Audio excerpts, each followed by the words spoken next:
Let's talk about how Australia has backed India to the hilt where its fight against cross-border terrorism is concerned, with the visit of its Deputy Prime Minister and Defence Minister to the country and his meeting with his Indian counterpart, which is Rajnath Singh. We're joined by Ambassador C. Rajshekhar, former senior diplomat, with us to talk about it.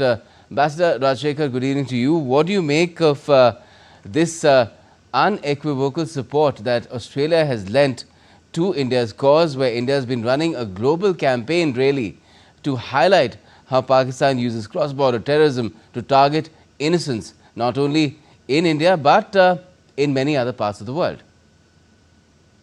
Thank you very much. This visit is very significant. Firstly, marking the 5th anniversary of elevation of India-Australia strategic partnership to comprehensive strategic partnership. Today is the 5th anniversary. Secondly, the backdrop cannot be more appropriate when India has suffered a very unfortunate, tragic terror attack, and we are obtaining unconditional support from around the world. Here comes a friend in the form of the Australian Deputy Prime Minister, Richard Marles, and he conveys the simple, straight, clear message from the Prime Minister of Australia in his opening remarks that Australia stands firmly with India in its fight against terror. I think there cannot be anything clearer, louder than this message of solidarity, support with India in the fight against terror in all its manifestations and forms. Right. As we are sending around delegations, here comes a friend in the form of the Australian Defence Minister and Deputy Prime Minister, and also marks a great significance as our friendship, partnership in its both depth and substance grows from strength to strength. All right. Now, I'll just ask you to stay with us because what's also happened is that External Affairs Minister Dr. Jaishankar joined the Australian Deputy PM to mark 5 years of the India-Australia Comprehensive Strategic Partnership. Now, speaking at this event, Dr. Jaishankar highlighted the enormous deepening and diversification of bilateral cooperation over the past 5 years, reflecting the growing strength of the partnership across multiple sectors. 5 years, we've really seen an enormous deepening and diversification of our cooperation. We've established the practice of annual summits. In fact, I think the last few years have seen more meetings between our prime ministers than probably we ever had in the 80 years of history. All right, let me now come back to you, Ambassador, and just ask you, you said at this juncture it's pretty critical, but just tell us, what is the import of a country like Australia backing India's cause where countering terrorism is concerned, particularly cross-border terrorism?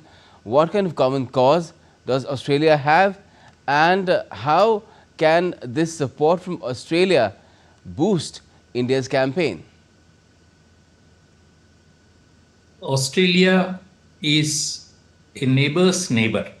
It's not immediate neighbor, but as the global strategic attention is shifting towards Pacific, Australia will continue to grow important, significant role, putting pressure on our immediate northern neighbor, because that will be the area where China would be challenged increasingly.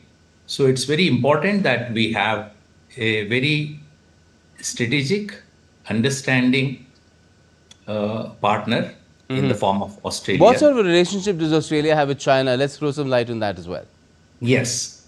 So initially, like all the countries, all the neighbors, including India, also tried good relations with China. Australia also tried very hard to have very good relations with China, only to be betrayed, only to understand that Australia also needs to diversify its relations and ties.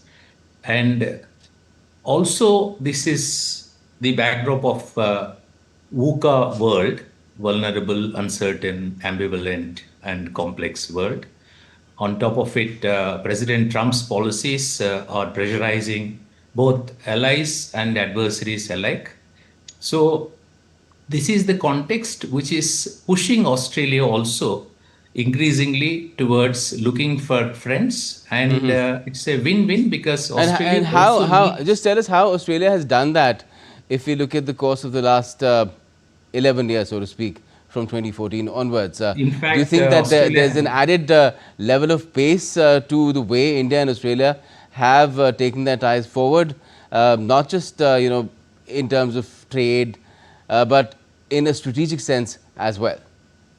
In fact, Australia had a prime minister, Mr. Kevin Rudd, who was, by all means, a great friend of China, what you call China huggers, and he speaks Chinese language, and he worked in China. He worked very hard to promote all-round relations spanning across trade, people to people, technology, defense, mineral resources, only to see that relations were strained because of Chinese conduct, making Australia realize that Australia need to have diverse relations, more in the form of a democracy like India, which can stand Australia itself in good stead. Say, in foreign policy and statecraft, relations are not governed by emotions or by the moment. It is driven by a force combination of geopolitical, geoeconomic developments. In this regard, in fact, our Honorable EAM is on record to say that if we are to name one single relationship with India that has seen exponential growth, without any doubt, we can say it is Australia, because Australia matters for us not only bilaterally but also regionally, as Indo-Pacific increases in its significance in the form of a fellow Quad member, quadrilateral collaboration between Australia, Japan, India, and US, and also regionally and globally. And interestingly, Australia and India are very complementary in nature.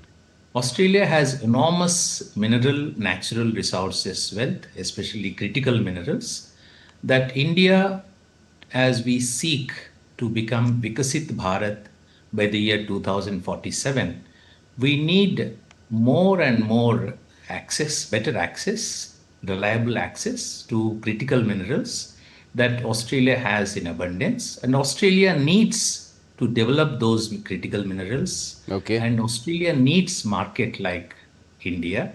So both in strategic and economic terms, it's a perfect match, what we Yes. call in Well, foreign let's hope that policy, more natural match. opportunities come by to further strengthen ties, grow relations, and they will indeed, because India has to host the Quad Summit, the physical Quad Summit, in-person Quad Summit this year as well. Well, I'm sure the Australian leader, its Prime Minister, will be in New Delhi or whichever the venue is. I'm not sure if the venue has been decided as yet, but you will, of course, see Donald Trump there as well, along with the Japanese Prime Minister. Thank you for joining us and talking about it for the moment, Ambassador. Thank you very much.